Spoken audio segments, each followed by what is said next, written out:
මොකද්ද? මල් ලස්සන වෙලා අනේ විහිළු නොකර ඉන්නනේ. මේක නෙවෙයි. ඊයේ දවසේ ෂෝක් නේ. ඕවනේ. ඔයා නම් මාරම ජොලි. මං හරි කැමතියි ඔයාට. මොකද්ද?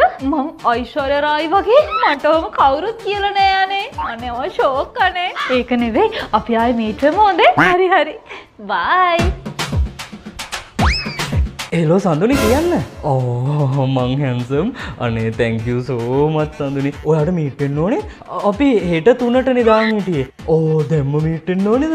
Dubai hotel. හරි. මං එන්න. හරි සඳුනි. හරි තියෙනවා. සඳුනි මොබෙන්න යන. සඳුනි කවුද කියනකො සඳුනි කියන්නේ? තමසර ලැජ්ජ නැද්ද? තමන්ගේ වයිෆ් ඉස්සරහ පිට ගෑණියෙක් ගැන ඔහොම කියවන්න. ලැජ්ජ නැද්ද කියනකො? ඔයා කරද්දි හොඳයි. මම කරද්දි නරකයි. මං කතා කළේ මගේ හොඳම යාළුවා තරුෂිත් එක්ක. ආවා මෙතන වෙන කෙල්ලොත් එක්ක කතා කරන්නේ කෙල්ලෝ මීට් වෙන්න යන්නයි.